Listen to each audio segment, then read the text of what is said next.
ಕೊಳಕಮಂಡಲ ಹಾವು ಕಚ್ಚಿರ್ತಕ್ಕಂಥವ್ರು ಸಂಪೂರ್ಣವಾಗಿ ಗುಣ ಆಗ್ತಕ್ಕಂಥ ಸಾಧ್ಯತೆ ಇದೆ.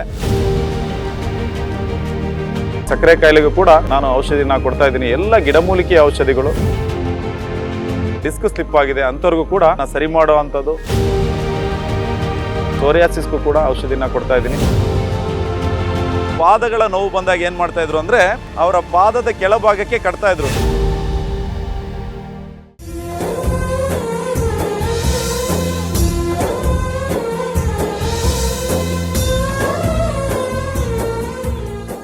ನಮಸ್ಕಾರ, ನನ್ನ ಹೆಸರು ಸಸ್ಯಾಮೃತ ರಮೇಶ್. ಸಮಸ್ತ ಆಯುಷ್ ಟಿವಿ ವೀಕ್ಷಕರಿಗೆ ಸಸ್ಯಾಮೃತ ರಮೇಶ್ ಮಾಡೋ ನಮಸ್ಕಾರಗಳು. ವೀಕ್ಷಕರೇ, ನನ್ನ ಹೆಸರು ರಮೇಶ್. ನಾನು ಬಂದು ಹುಲಿಯೂರುದುರ್ಗ ಹೋಬಳಿ ಕುಣಿಗಲ್ ತಾಲೂಕು ಉಜ್ಜಿನಿ ಒಂದು ಗ್ರಾಮದಿಂದ ಬಂದಿರತಕ್ಕಂಥ ಒಂದು ವ್ಯಕ್ತಿ. ನಾನು ಈ ಆಶ್ರಮದಲ್ಲಿ ಅಂದರೆ ಬಸವನಹಳ್ಳಿ ಶ್ರೀ ಶಿವಾನಂದ ಆಶ್ರಮ, ರೈಲ್ವೆ ಸ್ಟೇಷನ್ ಹತ್ರ ನೆಲಮಂಗಲ, ಇಲ್ಲಿ ಬಂದು ಕೇಳಿದಾಗ ಶ್ರೀ ಶ್ರೀ ಶ್ರೀ ಶ್ರೀ ರಮಣಾನಂದ ಸ್ವಾಮಿಗಳನ್ನು ನಾನು ಕೇಳಿದಾಗ, ಜೊತೆಯಲ್ಲಿ ಇದೇ ಊರಿನ ಬಸವನಹಳ್ಳಿ ವೆಂಕಟೇಶ್ವರನವರು ಕರ್ಕೊಂಡು ಬಂದರು. ಅವ್ರನ್ನ ಕೇಳಿದಾಗ ದಯವಿಟ್ಟು ನೀವು ಇಲ್ಲಿ ಮಾಡ್ಬೋದು, ಸಮಾಜ ಸೇವೆ ಮಾಡಲಿಕ್ಕೆ ನಮ್ಮದು ಯಾವುದೇ ಅಭ್ಯಂತರ ಇಲ್ಲ ಅಂತ ಹೇಳಿದ್ರು. 2 ವರ್ಷಗಳಿಂದ ನಾನು ಇಲ್ಲಿ ನನ್ನ ಕೆಲಸವನ್ನು ಮುಂದುವರಿಸ್ತಾ ಬಂದಿದ್ದೀನಿ. ಸುಮಾರು ಕೊಡಗು, ಆಂಧ್ರ ಪ್ರದೇಶ್ ಮತ್ತು ಸುತ್ತಮುತ್ತ ಇರ್ತಕ್ಕಂಥ ನಾಗರಿಕರು, ಅವರ ಸಮಸ್ಯೆ ಇರ್ತಕ್ಕಂಥವ್ರು, ಅನಾರೋಗ್ಯ ಸಮಸ್ಯೆ ಇರ್ತಕ್ಕಂಥ ನಾಗರಿಕರು ಇಲ್ಲಿ ಬಂದು ಚಿಕಿತ್ಸೆಯನ್ನು ಪಡಿತಾ ಇದ್ದಾರೆ. ಮತ್ತು ಇಲ್ಲಿ ಚಿಕಿತ್ಸೆ ಅಂತ ಪಡೆದಿರ್ತಕ್ಕಂಥವ್ರು ಅವ್ರಿಗೆ ಗುಣ ಆಗಿದೆ ಅಂತ ಕೂಡ ತುಂಬ ಜನ ತಿಳಿಸಿದ್ದಾರೆ. ಸ್ನೇಹಿತರೆ, ಇಲ್ಲಿ ನಾನು ಸುಮಾರು ಕಾಯಿಲೆ ಅಂತ ಅಂದರೆ ಈ ಕೈಕಾಲು ಮುರಿದೋಗಿರೋದಕ್ಕೆ, ಈಗ ಬೋನ್ ಫ್ರ್ಯಾಕ್ಚರ್ ಆಗಿರೋರು ತುಂಬ ಜನ ಬರ್ತಾರೆ. ಅಂಥವ್ರಿಗೂ ಕೂಡ ಒಂದು ಕಟ್ಟಾಕೋದು ಮತ್ತು ಡಿಸ್ಕ್ ಸ್ಲಿಪ್ ಆಗಿದೆ ಅಂಥವ್ರಿಗೂ ಕೂಡ ಅದನ್ನು ಸರಿ ಮಾಡುವಂಥದ್ದು, ಒಂದು ಆಯಿಲ್ ಮಸಾಜ್ ಮಾಡಿ ಸರಿ ಮಾಡ್ತಕ್ಕಂಥ ಒಂದು ಪದ್ಧತಿಯನ್ನು ಮುಂದುವರಿಸ್ಕೊಂಡು ಬಂದಿದ್ದೀನಿ. ಮತ್ತು ಗರ್ಭಕೋಶದಲ್ಲಿ ಗುಳ್ಳೆಗಳಾಗಿ ಈ ಕೆಲವು ಅವ್ರಿಗೆ ಬಂದು ಪ್ರತಿ ತಿಂಗಳು ಮುಟ್ಟಾಗ್ತಾ ಇರೋದಿಲ್ಲ, ಬ್ಲೀಡಿಂಗು ತುಂಬ ಜಾಸ್ತಿ ಹೋಗ್ತಾ ಇದ್ದಾರೆ. ಅಂಥ ಜನ ಕೂಡ ನಮ್ಮ ಹತ್ರ ಬಂದು ಚಿಕಿತ್ಸೆಯನ್ನು ಪಡೆದಿದ್ದಾರೆ. ಅವರ ಅನಿಸಿಕೆಗಳನ್ನು ಕೂಡ ಹಂಚ್ಕೊಂಡಿದ್ದಾರೆ. ಮತ್ತು ಡಯಾಬಿಟಿಸ್, ಸಕ್ಕರೆ ಕಾಯಿಲೆಗೂ ಕೂಡ ನಾನು ಔಷಧಿನ ಕೊಡ್ತಾ ಇದ್ದೀನಿ. ಎಲ್ಲ ಗಿಡಮೂಲಿಕೆಯ ಔಷಧಿಗಳು. ಮತ್ತು ಸೋರಿಯಾಸಿಸ್ಗೂ ಕೂಡ ಔಷಧಿನ ಕೊಡ್ತಾ ಇದ್ದೀನಿ. ಅರ್ಧ ತಲೆನೋವಿಗೆ ಔಷಧಿ ಕೊಡ್ತಾ ಇದ್ದೀನಿ. ಮತ್ತು ಪೈಲ್ಸ್ಗೆ ಔಷಧಿ ಕೊಡ್ತಾ ಇದ್ದೀನಿ. ಕಿಡ್ನಿನಲ್ಲಿ ಕಲ್ಲಿರೋದಕ್ಕೆ ಔಷಧಿ ಕೊಡ್ತಾ ಇದ್ದೀನಿ. ಥೈರಾಯ್ಡ್ ಸಮಸ್ಯೆಗೆ ಔಷಧಿ ಕೊಡ್ತಾ ಇದ್ದೀನಿ. ಮತ್ತು ಜಾಂಡೀಸ್ ಕಾಯಿಲೆಗೂ ಕೂಡ ಔಷಧಿ ಕೊಡ್ತಾ ಇದ್ದೀನಿ. ಇಂಥ ಎಲ್ಲ ಸಮಸ್ಯೆಗಳು ಇರೋವಂಥವ್ರು ತುಂಬ ಜನ ನಾಗರಿಕರು ಬಂದಿಲ್ಲ ಔಷಧಿ ತೊಗೊಂಡು ಹೋಗ್ತಾ ಇದ್ದಾರೆ. ಅವರ ಅನಿಸಿಕೆಗಳನ್ನು ಈ ನಮ್ಮ ಆಶ್ರಮದಲ್ಲಿ ತಿಳಿಸಿದ್ದಾರೆ. ಸ್ನೇಹಿತರೆ, ನಾನು ಈ ಒಂದು ನಾಟಿ ಪಾರಂಪರಿಕ ವೈದ್ಯ ಪದ್ಧತಿನ ಮುಂದುವರಿಸಲಿಕ್ಕೆ ಒಂದು ನಿಖರವಾದ ಒಂದು ಕಾರಣ ಏನಂತ ಅಂದರೆ, ನನ್ನ ಸ್ನೇಹಿತ ಏನಾದರೂ ನನ್ನ ಕಣ್ಣು ಮುಂದೆನೇ ಬಂದು ನಾಗರಾವ್ ಕಚ್ಚಿ ಸತ್ತೋಗ್ಬಿಟ್ಟ. ಅವಾಗ ಏನಾಯಿತು ಅಂತಂದರೆ, ನಮ್ಮ ತಾತ ಬಂದು, ನಮ್ಮ ಅಜ್ಜಿ ಬಂದು, ನಮ್ಮ ತಾಯಿ ಬಂದು ನಾಗರಾವ್ ಕಚ್ಚಿದ್ದಕ್ಕೆ, ಚೇಳು ಕಚ್ಚಿದ್ದಕ್ಕೆ ಮತ್ತು ಕೊಳಕಮಂಡಲ ಹಾವು ಕಚ್ಚಿದ್ದಕ್ಕೆ ಬಂದು ಔಷಧಿನ ಕೊಡ್ತಾಯಿದ್ರು. ಅವಾಗ ನಾನು ಅನ್ನಿಸ್ತು, ನಾನು ಕೂಡ ಇದನ್ನು ಮುಂದುವರಿಸ್ಕೊಂಡು ಹೋಗಬೇಕು ಅಂತ ಹೇಳ್ಬಿಟ್ಟು. ಮತ್ತು ನಾನು ಒಂದು ಹೊಲದಲ್ಲಿ ಕೂಡ ಒಂದು ಗುಂಡಿ ತೆಗಿಬೇಕಾದ್ರೆ, ಗಿಡ ನೆಡೋದಕ್ಕೆ ಗುಂಡಿ ತೆಗಿಬೇಕಾದ್ರೆ ನನಗೆ ಚೇಳು ಕಚ್ಚಿತು. ನಮ್ಮ ತಾಯಿ ಮುಂದೆನೇ ಕೂತ್ಕೊಂಡಿದ್ರು. ಆವಾಗ ನನಗೇನು ವಿಷಯ ಇರಲಿಲ್ಲ. ನಾನು ಕೇಳಿದೆ, ನಮ್ಮ ತಾಯಿ ನೋಡ್ತಾ ಕೂತ್ಕೊಂಡಿರೋ ಚೇಳು ಕಚ್ಚಿದಾಗ ನಾನು ಕೇಳಿದೆ, ಅವಾಗ ನನಗೆ ಚೇಳು ಕಚ್ಚಿದೆ, ನಿನಗೇನು ಅನ್ನಿಸ್ತಾ ಇಲ್ವಲ್ಲ, ಏನಾಗಿದೆ ನನಗೆ, ಯಾಕೆ ಅದು ನೋಡ್ತಾ ಇಲ್ವಲ್ಲ ಅಂತ. ಅವಾಗ ನಮ್ಮ ತಾಯಿ ಹೇಳಿದ್ರು, ಆ ಸತ್ಯ ಒಂದು ಹೇಳಿದ್ರು ನನಗೆ, ಚೇಳು ಕಚ್ಚಿದ್ರು ಕೂಡ ನಿನಗೇನಾಗೋದಿಲ್ಲ, ಆ ಒಂದು ಟ್ರೀಟ್ಮೆಂಟು ಬಾಲ್ಯದಲ್ಲೇ ನೀನು ಕೊಟ್ಟಿದ್ದೀವಿ ಅಂತ ಹೇಳ್ಬಿಟ್ಟು. ಆ ಒಂದು ಎಲ್ಲ ಪದ್ಧತಿಗಳು ಅವ್ರಿಗೆ ಗೊತ್ತಿತ್ತು. ಅದನ್ನು ಕೂಡ ನಾನು ಮುಂದುವರ್ಸ್ಕೊಂಡು ಬಂದಿದ್ದೀನಿ. ಮತ್ತು ನಾನು ಬೆಂಗಳೂರಿಗೆ ಬಂದಾಗ ಪಂಜಾಬ್ನಲ್ಲಿ ಬಂದು ಒಬ್ಬರು ಸನ್ಯಾಸಿ ನನಗೆ ಪರಿಚಯ ಆದರು. ಅವರು ಕೂಡ ನಾನು ಒಂದು ನಾಟಿ ವೈದ್ಯ ಪದ್ಧತಿಯನ್ನು ಅವರಿಂದ ಕಲ್ತಿದ್ದೀನಿ. ಅದನ್ನು ಕೂಡ ಇಲ್ಲಿ ಮುಂದುವರ್ಸ್ಕೊಂಡು ಹೋಗ್ತಾ ಇದ್ದೀನಿ. ಈ ಆಶ್ರಮದಲ್ಲಿ, ಬಸವನಹಳ್ಳಿ ಶ್ರೀ ಶಿವಾನಂದ ಆಶ್ರಮ, ನೆಲಮಂಗಲ ರೈಲ್ವೆ ಸ್ಟೇಷನ್ ಹತ್ರ, ಇಲ್ಲಿ ಭಾನುವಾರ ಬೆಳಿಗ್ಗೆ 8 ಗಂಟೆಯಿಂದ ಹಿಡಿದು 2 ಗಂಟೆವರೆಗೆ ಇಲ್ಲಿ ಕೆಲಸ ಮಾಡ್ತೀನಿ. ಇದಾದ ನಂತರ ಮಧ್ಯಾಹ್ನದ ಮೇಲೆ ಬಂದು ಶ್ರೀ ಬಸವದೇವರ ಮಠ ನೆಲಮಂಗಲ, ಅಲ್ಲೂ ಕೂಡ ಮಧ್ಯಾಹ್ನದಿಂದ ಬಂದು ಸಂಜೆ 6 ಗಂಟೆವರೆಗೆ ನಾನು ನನ್ನ ಸೇವೆಯನ್ನು ಸಲ್ಲಿಸ್ತಾ ಇದ್ದೀನಿ. ಸುತ್ತಮುತ್ತ ಗ್ರಾಮಸ್ಥರು ಮತ್ತು ಈ ಒಂದು ಸಮಸ್ಯೆ ನಾ ಹೇಳಿರ್ತಕ್ಕಂಥ ಎಲ್ಲ ಸಮಸ್ಯೆ ಇರತಕ್ಕಂಥ ನಾಗರಿಕರು ಈ ಒಂದು ನಾಟಿ ಔಷಧಿ ಉಪಯೋಗವನ್ನು ಪಡ್ಕೋಬೇಕು ಅಂತ ನಾನು ಈ ಮೂಲಕ ಕೇಳ್ಕೊಳ್ತೀನಿ. ಸ್ನೇಹಿತರೆ, ಡಯಾಬಿಟಿಸ್ ಕಾಯಿಲೆ, ಸಕ್ಕರೆ ಕಾಯಿಲೆಗೋಸ್ಕರ ರೆಡಿ ಮಾಡಿರ್ತಕ್ಕಂಥ ಔಷಧಿ. ಇದರಲ್ಲಿ ಬಂದು 8 ರೀತಿಯ ಆಹಾರ ಪದಾರ್ಥಗಳನ್ನು ಮತ್ತು ಸುಮಾರು 4-5 ರೀತಿಯ ಗಿಡಮೂಲಿಕೆಗಳನ್ನು ಹಾಕಿ ರೆಡಿ ಮಾಡಿ ಇಟ್ಟಿರ್ತಕ್ಕಂಥ ಔಷಧಿ. ಇದು ಸಕ್ಕರೆ ಕಾಯಿಲೆಗೆ ಬಳಸ್ತಕ್ಕಂಥ ಔಷಧಿ. ಇದನ್ನು ಸುಮಾರು 400 ಸಕ್ಕರೆ ಕಾಯಿಲೆ ಚೆಕ್ ಮಾಡಿದಾಗ 400 ಇದ್ರೂ ಕೂಡ ಅದು ಸಂಪೂರ್ಣವಾಗಿ ಕಡಿಮೆ ಆಗುವಂಥ ಸಾಧ್ಯತೆ ಹೆಚ್ಚಾಗಿರ್ತದೆ. ಇದು 3 ತಿಂಗಳು ಕೋರ್ಸ್ ಅಂತ ಕೊಡ್ತೀವಿ. ಅದರಲ್ಲಿ 1.5 ತಿಂಗಳಿಗೆ ಸರಿಯಾಗಿರ್ತಕ್ಕಂಥವ್ರು ತುಂಬ ಜಾಸ್ತಿ ಜನ ಇದ್ದಾರೆ. ಇದನ್ನ ಏನು ಮಾಡ್ಬೇಕಂತಂದ್ರೆ, ಸಕ್ಕರೆ ಕಾಯಿಲೆ ಇರೋವಂಥವ್ರು ಇದನ್ನ ಬಳಸ್ಬೋದು.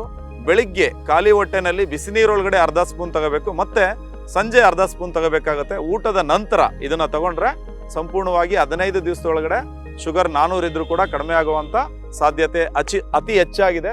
ಇಲ್ಲಿ ಉಪಯೋಗ ಪಡ್ಕೊಂಡಿರ್ತಕ್ಕಂಥ ತುಂಬ ಜನಗಳು ಇಲ್ಲಿ ಬಂದು ಹೋಗ್ತಾ ಇದ್ದಾರೆ. ಅವರ ಅನಿಸಿಕೆ ಕೂಡ ತಿಳಿಸಿದ್ದಾರೆ. ಗುಣವಾಗಿರ್ತಕ್ಕಂಥ ತುಂಬ ಜನ ಕೂಡ ಇದ್ದಾರೆ. ಸ್ನೇಹಿತರೆ, ಈ ಕೊಳಕು ಮಂಡಲ ಹಾವು ಕಚ್ಚಿದ್ರೆ ಈ ಔಷಧಿಯನ್ನು ನಾವು ಕುಡಿಲಿಕ್ಕೆ ಮತ್ತು ಅದರ ಲೇಪನವಾಗಿ ಬಳಸ್ತೀವಿ. ಇದರ ಹೆಸರು ಹೆಣ್ಣು ನೆಲ್ಲೂರಿ ಗಿಡ ಅಂತ ಹೇಳ್ಬಿಟ್ಟು.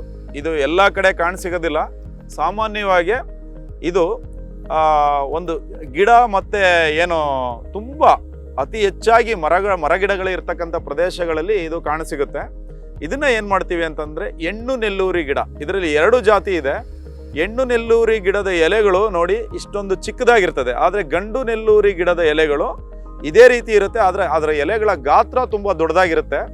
ಇದನ್ನ ದಯವಿಟ್ಟು ಪರಿಚಯ ಇರ್ತಕ್ಕಂಥವ್ರು ಮಾತ್ರ ಬಳಸಬೇಕು. ಏಕೆ ಅಂತ ಅಂದರೆ ಜೀವ ಉಳಿಸೋದಿಕ್ಕೆ ಕೊಡುವಂಥ ಔಷಧಿಗಳನ್ನ ಸಂಪೂರ್ಣವಾಗಿ ಪರಿಚಯ ಮಾಡಿಕೊಂಡೇ ಬಳಸಬೇಕು. ಇಲ್ಲ ಅಂತಂದರೆ ಯಾರು ಕೊಡ್ತಾರೆ ಅಂಥ ಒಂದು ವೈದ್ಯ ಪದ್ಧತಿ ಗೊತ್ತಿರ್ತಕ್ಕಂಥವ್ರ ಹತ್ರ ಮಾತ್ರ ಬಳಸಿ ದಯವಿಟ್ಟು ಇದನ್ನ. ಸೊ ಏನು ಮಾಡ್ಬೇಕಂತ ಅಂದರೆ ಕೊಳಕು ಮಂಡಲ ಹಾವು ಕಚ್ಚಿದಾಗ ದಯವಿಟ್ಟು ಇದನ್ನ ನೋಟ್ ಮಾಡ್ಕೊಳ್ಳಿ, ಬರ್ಕೊಳ್ಳಿ, ದಯವಿಟ್ಟು ಗಮನಿಸಿ. ಕೊಳಕು ಮಂಡಲ ಹಾವು ಕಚ್ಚಿದಾಗ ಏನು ಮಾಡ್ಬೇಕಂದ್ರೆ ಪ್ರಥಮ ಚಿಕಿತ್ಸೆ ಏನು ಮಾಡ್ಬೇಕಂತ ಅಂದರೆ ಮೊದಲು ಹಾವು ಕಚ್ಚಿರೋ ಅಂಥ ಜಾಗವನ್ನ ಬರೀ ಕೈಯಿಂದ ಮುಟ್ಟದೆ ಅದನ್ನ ತೊಳಿಬೇಕು. ನೀವು ಸಂಪೂರ್ಣವಾಗಿ ಸೋಪ್ ಹಾಕಿ ತೊಳಿಬೇಕು. ಕೈಗೆ ಏನಾದರೂ ಗ್ಲೌಸ್ ಏನಾದರೂ ಹಾಕೊಂಡು ತೊಳಿಬೋದು. ಸಂಪೂರ್ಣವಾಗಿ ತೊಳೆದು ಅದಕ್ಕಿಂತ ಮುಂಚೆ, ತೊಳೆಯೋದಕ್ಕೆ ಮುಂಚೆ ಹಾವು ಈ ಬೆರಳಲ್ಲಿ ಕಚ್ಚಿದೆ ಅಂತ ಅಂದರೆ ಇಲ್ಲಿಂದ 6 ಇಂಚು ಮೇಲ್ಭಾಗದಲ್ಲಿ ಗಟ್ಟಿಯಾಗಿ ಕಟ್ಟನ್ನು ಕಟ್ಟಬೇಕು. ಏನಕ್ಕೆ ಅಂದರೆ ಆ ವಿಷ ಮೇಲ್ಭಾಗದಲ್ಲಿ ಬರಬಾರ್ದು. ಗಟ್ಟಿಯಾಗಿ ಕಟ್ಟನ್ನು ಕಟ್ಟಿ ನಂತರ ಏನು ಮಾಡಬೇಕು, ಸೋಪಿನಿಂದ ಚೆನ್ನಾಗಿ ತೊಳಿಬೇಕು. ಅದನ್ನು ಕೈಗೆ ಗ್ಲೌಸ್ ಹಾಕ್ಕೊಂಡು ಬರೀ ಕೈಯಿಂದ ಮುಟ್ಟಬಾರ್ದು. ಗ್ಲೌಸ್ ಹಾಕ್ಕೊಂಡು ಚೆನ್ನಾಗಿ ತೊಳೆದು ಈ ಕೈಯಿಂದ ಮೇಲ್ಭಾಗಕ್ಕೆ ಎತ್ಕೊಂಡು, ಈ ಕೈ ಬಂದು ಮೇಲ್ಭಾಗಕ್ಕೆ ಇರಬೇಕು.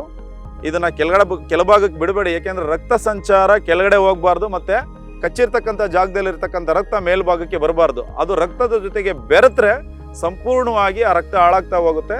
ಆ ವ್ಯಕ್ತಿ ಬಂದು ಅರ್ಧ ಗಂಟೆಯಲ್ಲಿ ಸಾಯತಕ್ಕಂಥ ಒಂದು ಸಂದರ್ಭ ಕೂಡ ಅತಿ ಹೆಚ್ಚಾಗಿರುತ್ತೆ. ಮತ್ತು ಸಂಪೂರ್ಣವಾಗಿ ಕೈಯನ್ನು ಆವರಿಸುತ್ತೆ ಅತಿ ಹೆಚ್ಚಾದ ವಿಷ ದೇಹದೊಳಗೆ ಬಂದರೆ. ಸೊ ನೀವು ಬಂದು ನಾಟಿ ವೈದ್ಯ ಪದ್ಧತಿ ಗೊತ್ತಿರ್ತಕ್ಕಂಥವ್ರನ್ನ ನೀವು ಸಂಪರ್ಕಿಸಿದ್ರೆ ಸಂಪೂರ್ಣವಾಗಿ ಒಂದು 10 ರಿಂದ 15 ದಿವಸ ನಾವೇನು ಮಾಡ್ತೀವಿ, ಪಥ್ಯ ಹೇಳ್ತೀವಿ.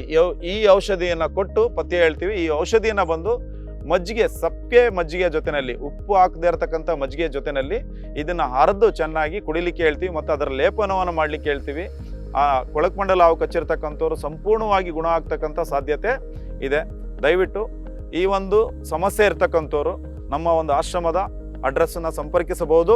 ಮತ್ತು ಈ ವಿಡಿಯೋದಲ್ಲಿ ಬರ್ತಕ್ಕಂಥ ದೂರವಾಣಿ ಸಂಖ್ಯೆನ ಕೂಡ ಸಂಪರ್ಕಿಸಿ ಬರ್ಬೋದು.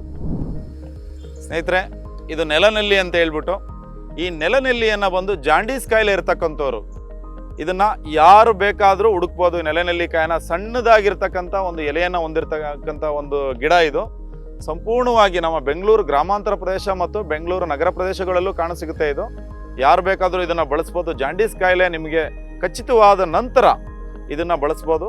ಇದನ್ನು ಬಳಸಿದರೆ ಜಾಂಡೀಸ್ ಕಾಯಿಲೆ ಇರುವಂಥವ್ರಿಗೆ ಸಂಪೂರ್ಣವಾಗಿ ಇದರಿಂದ ಹೊರಗಡೆ ಬರುವಂಥ ಸಾಧ್ಯತೆ ಇದೆ. ವೀಕ್ಷಕರೇ, ಇದು ಎಕ್ಕದ ಗಿಡ. ಎಲ್ಲರ ಮನೆ ಮುಂದೆ ಮನೆಯ ಸುತ್ತಮುತ್ತ ಇರತಕ್ಕಂಥ ಒಂದು ಗಿಡ, ಎಲ್ಲರಿಗೂ ಚಿರಪರಿಚಿತವಾಗಿರ್ತಕ್ಕಂಥ ಗಿಡ. ಸ್ನೇಹಿತರೆ, ಇದರ ಎಲೆ, ಇದರಲ್ಲಿ ಬರ್ತಕ್ಕಂಥ ಹಾಲು, ಇದರ ಕಾಂಡ ಮತ್ತು ಇದರ ಬೇರು, ಇದಿಷ್ಟು ಸಂಪೂರ್ಣವಾದ ಒಂದು ಔಷಧಿ ಗುಣಗಳನ್ನು ಹೊಂದಿದೆ. ಸೊ ಮೊದಲು ಬಂದು ಇದರ ಎಲೆಯ ಬಗ್ಗೆ ತಿಳ್ಕೊಳ್ಳೋಣ. ಹಿಂದೆ ಏನು ಮಾಡ್ತಾಯಿದ್ರು ಅಂತಂದರೆ, ತುಂಬ ಕಾಲು ನೋವಾದರೆ, ಪಾದಗಳ ನೋವು ಬಂದಾಗ ಏನು ಮಾಡ್ತಾಯಿದ್ರು ಅಂದರೆ, ಇದು ಎಲೆಯನ್ನು ಕಿತ್ತು ಅವರ ಪಾದದ ಕೆಳಭಾಗಕ್ಕೆ ಕಟ್ತಾಯಿದ್ರು. ಚಪ್ಪಲಿ ಮತ್ತು ನಮ್ಮ ಪಾದದ ಮಧ್ಯಭಾಗದಲ್ಲಿ ಇಟ್ಕೊಳ್ತಾ ಇದ್ರು. ಇದು ನೋವು ನಿವಾರಕ ಶಕ್ತಿಯನ್ನು ಹೊಂದಿದೆ. ಇದು ಅಂಥ ಒಂದು ಅದ್ಭುತವಾದ ಒಂದು ಆಯುರ್ವೇದಿಕ ಗುಣಗಳನ್ನು ಈ ಎಲೆ ಹೊಂದಿದೆ. ಇದರಿಂದ ಆಗ್ತಕ್ಕಂಥ ಪ್ರಯೋಜನ ತಿಳ್ಕೊಂಡ್ರಿ. ಅದಾದಮೇಲೆ ಇದರ ಹಾಲಿಗೆ ಬರೋಣ. ಇದ್ರ ಹಾಲನ್ನು ನಾವು ಮುಖ್ಯವಾದ 2 ಕಾಯಿಲೆಗೆ ಬಳಸ್ತೀವಿ. ಒಂದು, ಉಳ್ಕಲ್ಲಾದಾಗ ಇದರ ಹಾಲನ್ನು ತೆಗೆದುಕೊಂಡು ಚರ್ಮಕ್ಕೆ ತಾಗದೇ ಇರೋ ಥರ ತಗೋಬೇಕು. ಸ್ನೇಹಿತರೆ, ಅದನ್ನು ಏನು ಮಾಡಬೇಕು, ಒಂದು ಎಲೆ ಅಥವಾ ಒಂದು ಚಿಕ್ಕ ಬೌಲ್ನಲ್ಲಿ ತಗೊಂಡು ಎಲೆಯನ್ನು, ಆ ಹಾಲನ್ನು ಏನು ಮಾಡಬೇಕಂದ್ರೆ ಒಂದು ಕಾಟನ್ನಲ್ಲಿ ಅದ್ದಿ, ಕೈಗೆ ಸೋಗಿಸ್ತಾ ಇರೋ ಥರ ಒಂದು ಚಿಮಟ ಮತ್ತು ಯಾವುದಾದ್ರು ಕಾಟನ್ನಲ್ಲಿ ಹದ್ದುಕೊಂಡು ಉಳ್ಕಲಾಗಿರ್ತಕ್ಕಂಥ ಜಾಗದಲ್ಲಿ ಅದರ ಒಳಭಾಗಕ್ಕೆ ಇಟ್ಟರೆ, ಇದು 3 ರಿಂದ 4 ದಿವಸ ಮಾಡಿದರೆ ಸಾಕು. ಸಂಪೂರ್ಣವಾಗಿ ಉಳ್ಕಲಾಗಿರ್ತಕ್ಕಂಥ ಸಮಸ್ಯೆಯವರು ಇದರ ಒಂದು ನಿವಾರಣೆ ಆಗುತ್ತೆ. ಸಂಪೂರ್ಣವಾಗಿ ಹುಳ ನಾಶವಾಗ್ತದೆ. ಇನ್ನು ಜನ್ಮದಲ್ಲಿ ಉಳ್ಕಲು ಬರೋದಿಲ್ಲ.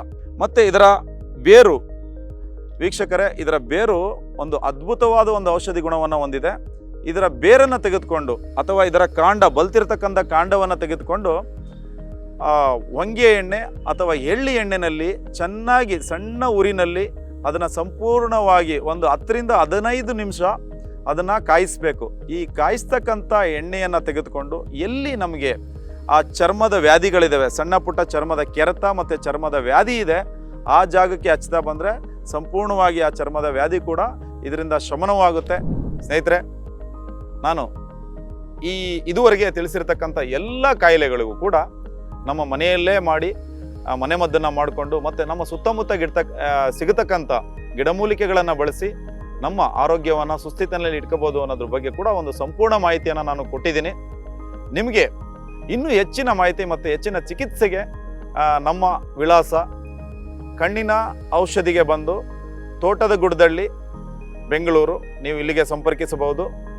ಇದು ಪ್ರತಿ ದಿವಸ 6 ಗಂಟೆಯಿಂದ 7 ಗಂಟೆವರೆಗೆ ಸಮಯ ಇರ್ತದೆ. ಅದಾದ ನಂತರ ಭಾನುವಾರ ಶ್ರೀ ಶಿವಾನಂದ ಆಶ್ರಮ, ನೆಲಮಂಗಲ ರೈಲ್ವೆ ಸ್ಟೇಷನ್ ಹತ್ರ, ಬೆಂಗಳೂರು. ಇಲ್ಲಿ ನೀವು ಸಂಪರ್ಕಿಸಬಹುದು, ಬಸವನಹಳ್ಳಿ. ಮತ್ತು ಮಧ್ಯಾಹ್ನದ ನಂತರ ಶ್ರೀ ಬಸವದೇವರ ಮಠ, ನೆಲಮಂಗಲ, ಇಲ್ಲಿ ಸಂಪರ್ಕಿಸಬಹುದು. ಸ್ನೇಹಿತರೆ, ನಮ್ಮ ಆರೋಗ್ಯವನ್ನು ಚೆನ್ನಾಗಿಟ್ಕೋಬೇಕಾದ್ರೆ ನಾವು ಇಷ್ಟನ್ನೇ ಪಾಲಿಸಬೇಕು. ಉತ್ತಮವಾದ ಆಹಾರ, ಒಳ್ಳೆಯ ನಿದ್ರೆ, ಸರಳವಾದ ವ್ಯಾಯಾಮ, ಇಷ್ಟು ಇದ್ರೆ ನಮ್ಮ ಆರೋಗ್ಯದಲ್ಲಿ ಯಾವುದೇ ರೀತಿ ಸಮಸ್ಯೆ ಬರಲ್ಲ ಅಂತ ನಾನು ಈ ಮೂಲಕ ಕೇಳ್ಕೊಡ್ತೀನಿ. ನಮಸ್ಕಾರ ವೀಕ್ಷಕರೇ.